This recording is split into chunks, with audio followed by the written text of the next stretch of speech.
Bonjour à tous, pour ce tuto vous aurez besoin de deux coupons de tissus différents de 12 par 40 cm et d'un bol, tout ce qu'il y a de plus classique. Si comme moi vous avez pris un tissu à motif et qu'il y a un sens, il faudra mettre le motif avec la tête vers le bas. Vous allez prendre votre deuxième coupon de tissu que vous allez mettre endroit contre le coupon à motif. On vient mettre nos tissus à l'horizontale. On vient prendre notre bol qu'on positionne comme ceci sur la gauche en respectant bien 1 cm de marge de couture. On essaye de bien le centrer et d'avoir à peu près la même longueur de chaque côté. On prend maintenant notre petit feutre qui s'efface avec la chaleur et on vient dessiner tout autour de notre bol.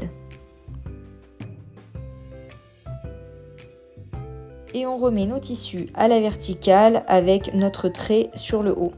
On s'attaque maintenant à la partie opposée et on vient faire un petit repère à 1 cm du bord, que ce soit en haut et en bas. Et on va venir faire un repère de l'autre côté à 7 cm cette fois-ci. Une fois que nos repères sont faits, vous n'avez plus qu'à les relier avec un coup de stylo.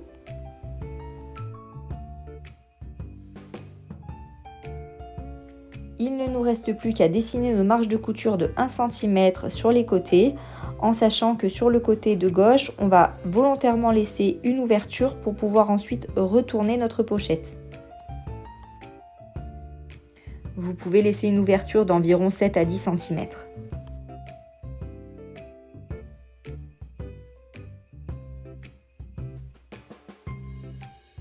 Une fois que tous nos petits traits sont dessinés, il ne vous reste plus qu'à partir d'une des extrémités de l'ouverture et de faire tout le tour au point droit à la machine à coudre. Bien entendu, je vous conseille d'épingler vos deux tissus pour pas que ça bouge sous la machine à coudre. Allez hop, sous la machine. Notre couture est faite, je vais venir enlever les morceaux de tissu et réduire mes marges de couture qui ne me servent à rien. Au niveau de l'arrondi, je vous conseille de faire une toute petite marge de couture pour qu'au moment de le retourner, l'arrondi soit quand même assez net. Et on n'oublie pas bien sûr de dégarnir aussi au niveau des angles. Je passe un petit coup de fer à repasser pour enlever toutes les traces de feutre qui pourraient rester, vu que c'est un feutre qui s'efface à la chaleur. Et ça va être le moment que j'adore, on va venir retourner notre projet. C'est le moment de bien pousser avec votre doigt au niveau des angles. Et si je peux vous donner un conseil, moi je me sers d'une baguette chinoise. Je suis pas très fan des ciseaux parce que j'ai déjà troué mon tissu en forçant avec un ciseau. Donc je trouve que la baguette chinoise c'est le bon compromis. On repasse encore un petit coup avec notre fer à repasser pour que notre projet soit bien plat. Et on repasse le tout sur l'endroit. Donc pour les tissus à motif, comme vous pouvez voir, si vous rabattez, mes maisons moi sont bien à l'endroit. Notre tissu est sur l'endroit, le côté arrondi est bien en haut et on va venir faire un repère à 5 cm de l'angle.